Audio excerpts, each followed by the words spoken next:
for the defendant missing court dates, but it's on some sort of track now.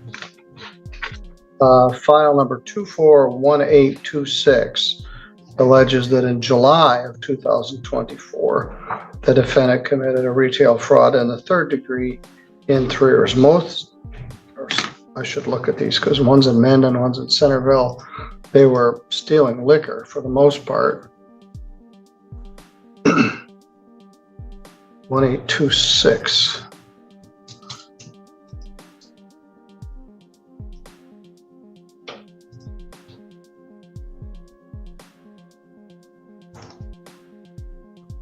That one is at the Shell station in Centerville, a bottle of Captain Morgan. 251408 is another retail fraud in the third. This is where the legal math starts to matter.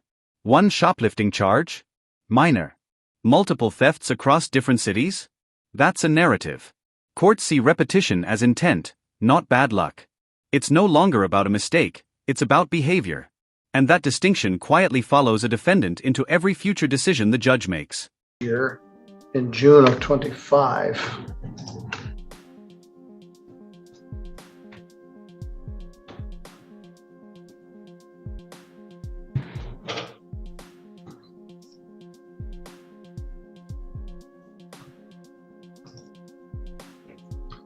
That's alleged a retail fraud in the city of 3 Rivers at the Shell gas station. Let's see which one.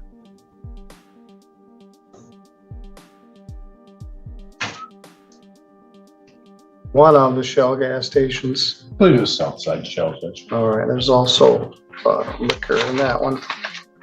Then there's another retail fraud that occurred allegedly August 7th in 251817. That's also a retail fraud third degree in the city of 3 Rivers.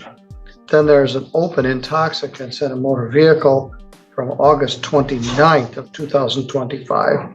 That's a misdemeanor punishable by up to 90 days in jail and a fine of up to $100. The defendant was also charged with operating while intoxicated on September 4th, which is a different date than the other open intox. She was charged originally with operating while intoxicated and open intoxicants. Prosecutor amended that charge to a felony charge of operating while intoxicated third offense. And this is the turning point. What was once a string of misdemeanors just crossed into felony territory. An OWI third offense isn't about timing, it's about lifetime count. Even a conviction from over a decade ago still counts. Since she's yet to be arraigned on that, and there's a bench warrant out for her arrest. So you now have a felony charge. It's alleged that that most recent arrest in September, you had the prior that I had with you a few years ago, and then you had an earlier offense in Indiana. Operating while intoxicated third offense is a felony. Bonds normally set in the amount of $50,000 cash or surety. 1812.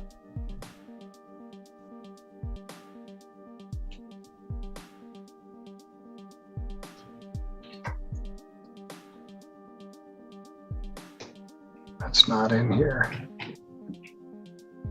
There it is.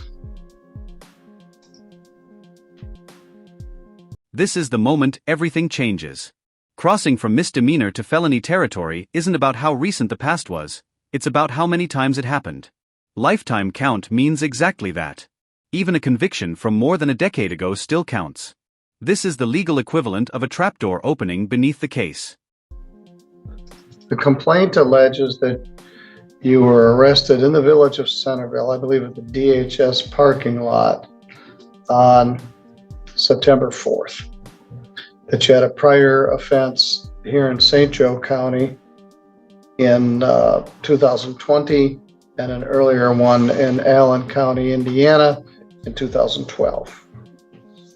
So I'm going to arraign you on that charge.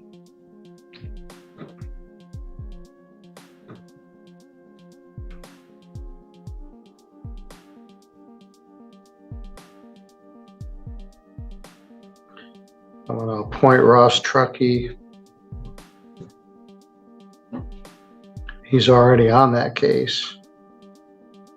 And I need to set a pre-exam conference, which I believe would be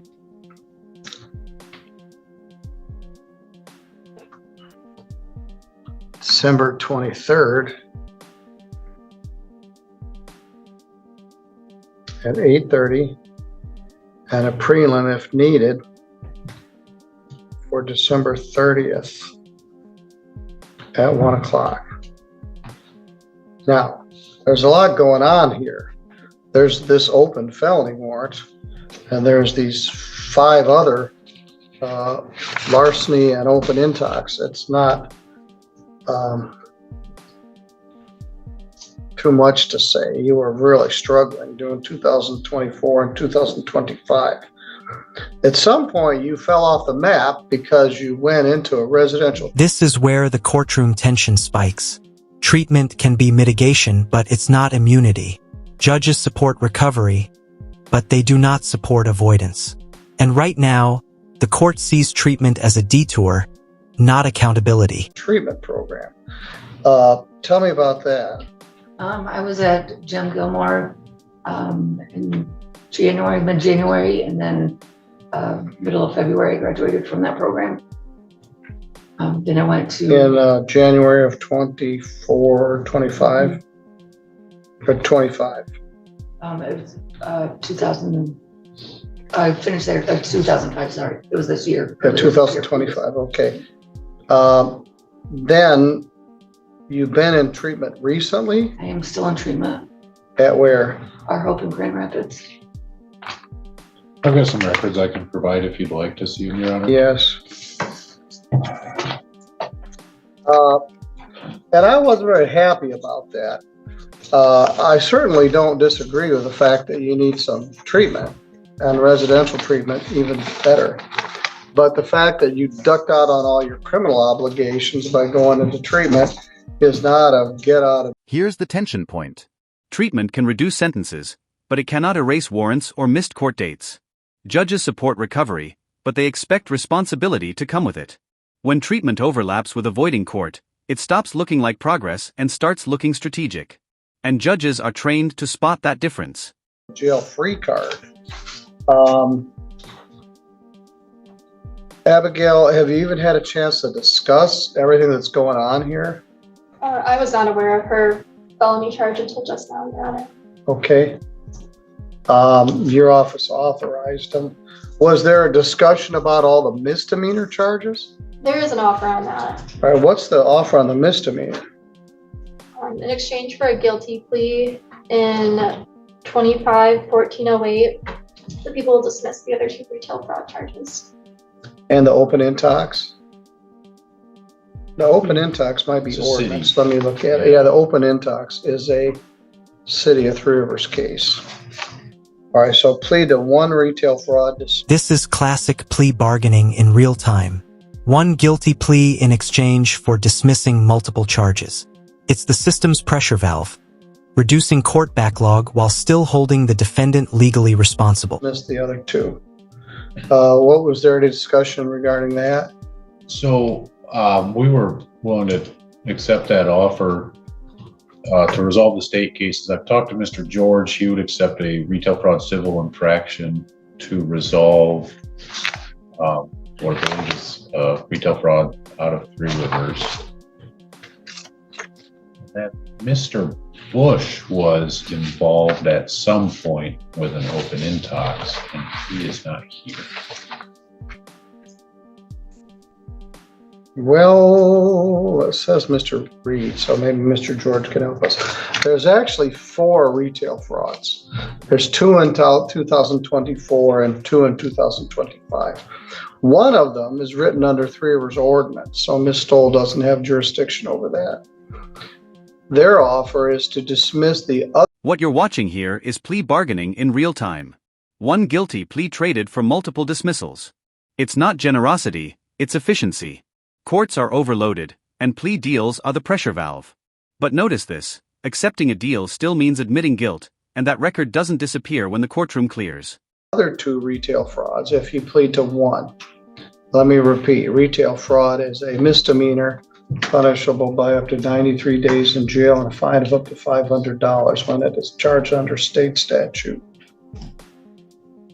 I still don't have an interpreter. I hope we had lined somebody up for today. Because Tim George tells me that I need one. The other took it 1408. Let's figure out which one that is.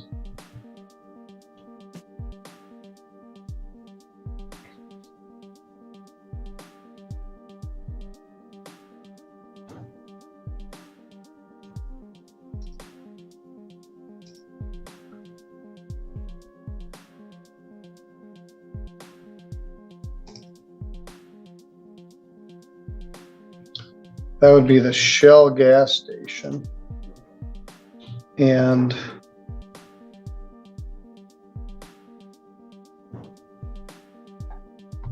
that one doesn't have an affidavit in it.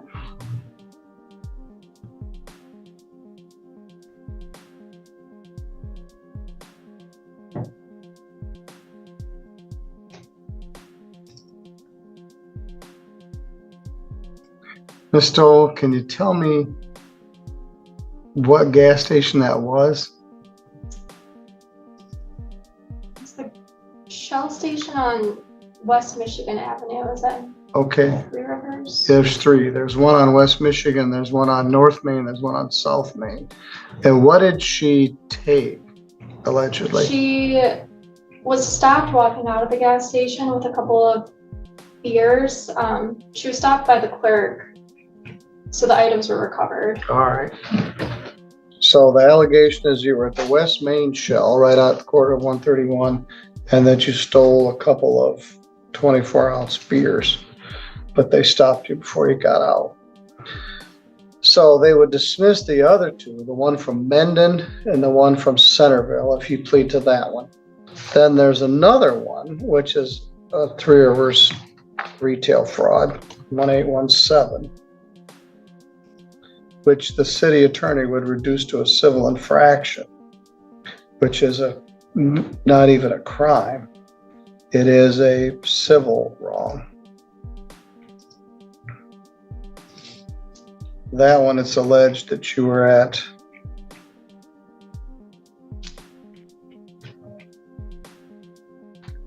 the North Main Shell, and that you took 2 cans of beer, and they would dismiss, or they would turn that one into a civil infraction.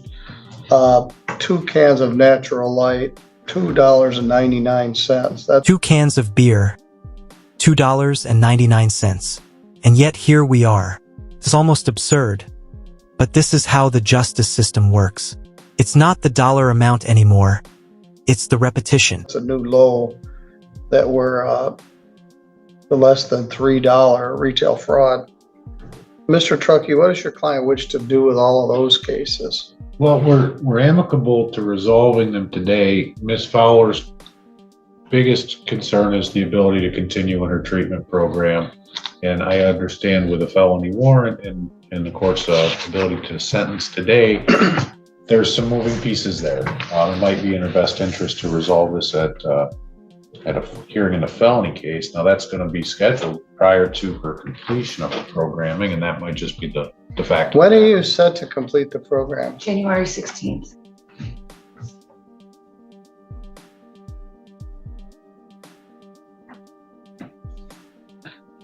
I guess for the court's information, I also represent Ms. Fowler in a family court child protective proceeding.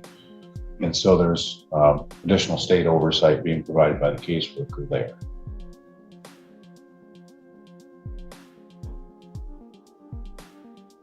I remember in the 2020 case, she had her child in the car, and that was an issue. I don't know about this one. What? Vivian. Did we have her reserved, or did we? No, but she's good. All right, very good.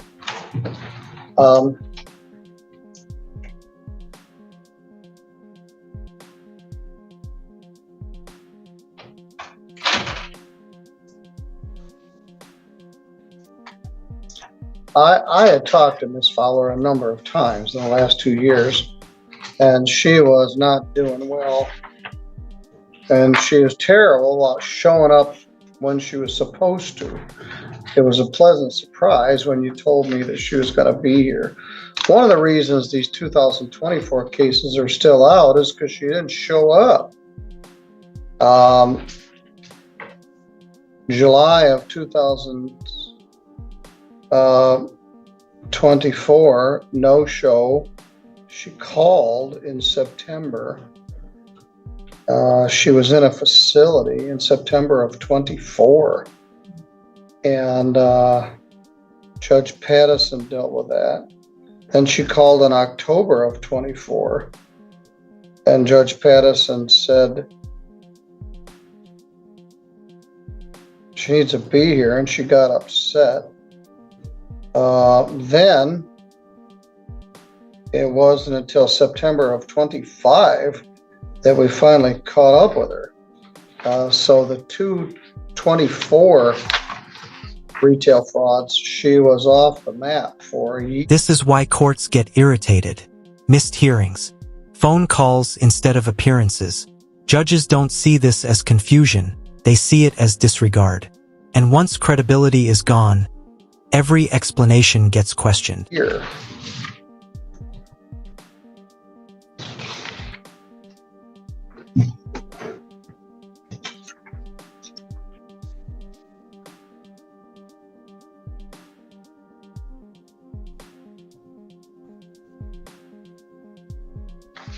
And we had talked to her a number of times over the years. So then she got the new tickets on the new site. Point of fact, they should have arrested, I think they submitted a warrant. I'm not sure how this went. But in August and September, she got the new retail frauds. Then the drinking driving case occurred on September 4th. But it didn't get turned into a felony until sometime later when the prosecutor filed a formal complaint.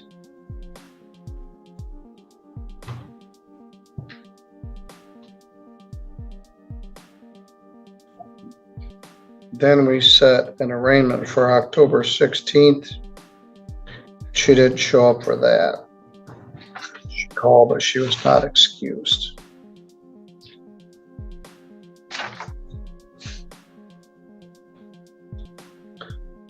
All right, so do you wish to plead on those at this time?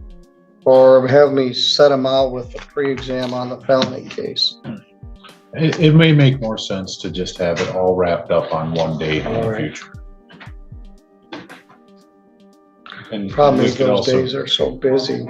also Set resolve for the opening talks, which I think is kind of hanging out there.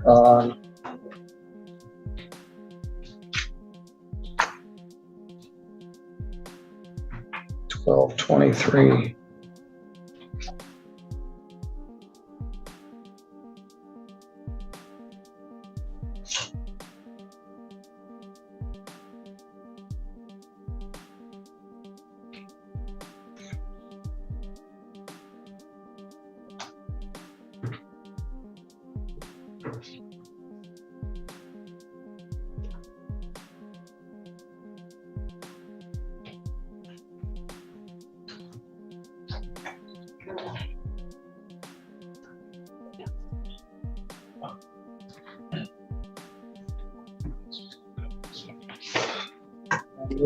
Retail fraud ordinance.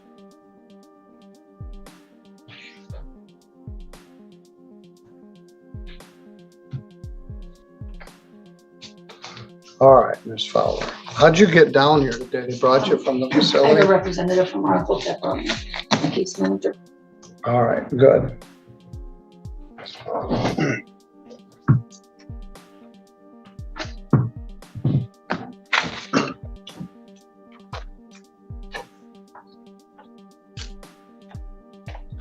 No, we'd be willing to waive right now on the OWI third. Well, I wouldn't, they might not want to take it to circuit court. Right.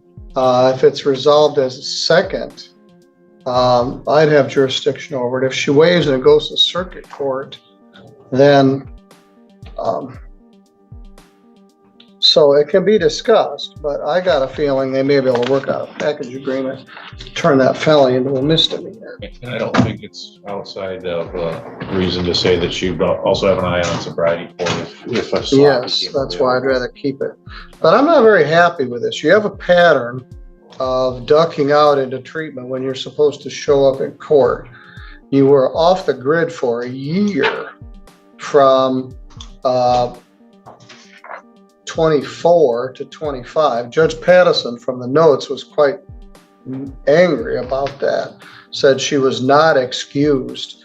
We don't do court by telephone call and say, hey, it's not convenient for me to be there. Then you went off the map with the pretrials.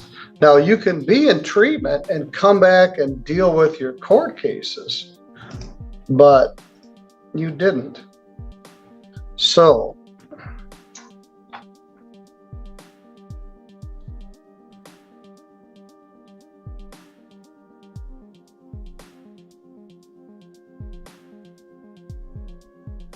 you shall appear for arraignment and trial. You shall abide by any judgment entered in this case.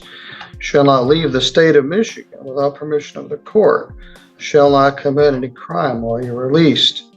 You shall provide an email and telephone number upon release and immediately notify the court in writing of any change of address or telephone number. Make any reports to the court agency as specified by the court. Do not use any drugs or alcohol.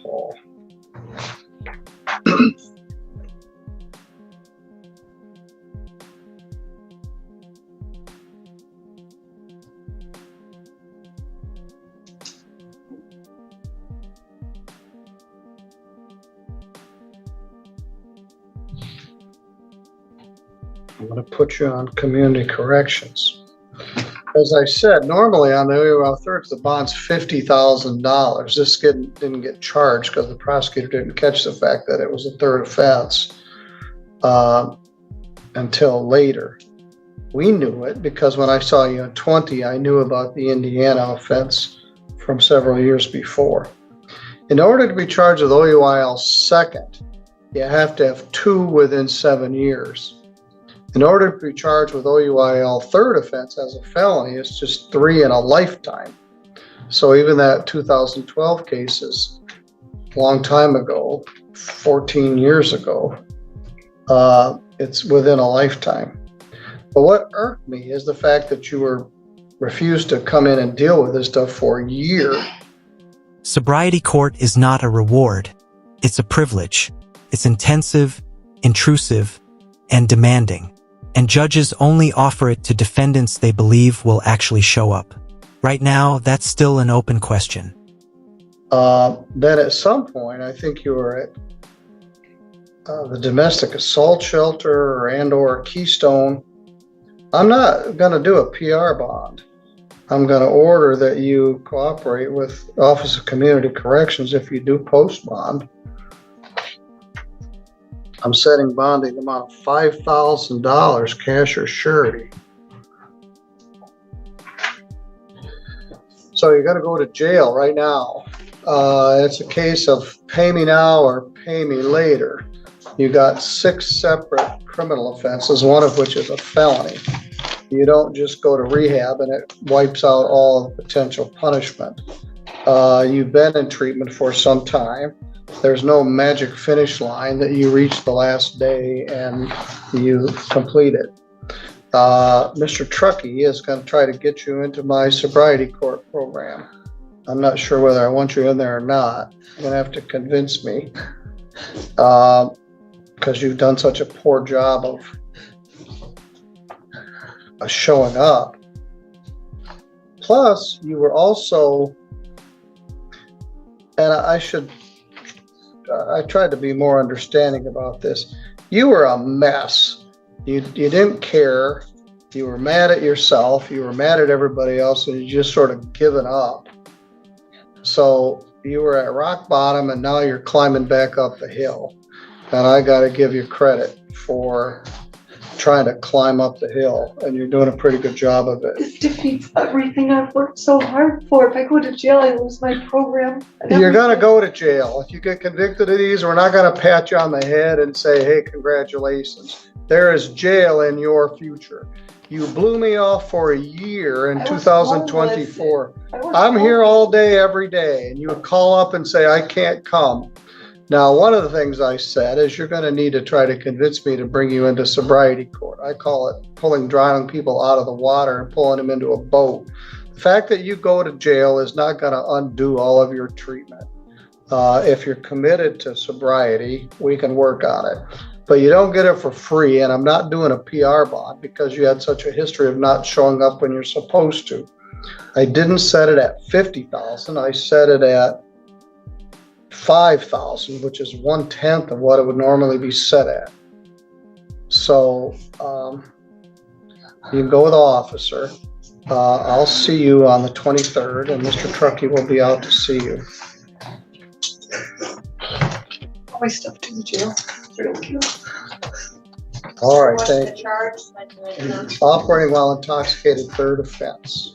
And if at some point on the 23rd, we decide they'll take you back into the program at that point, maybe we can do that. But I think you just got the point. When you get a court date, you need to show up.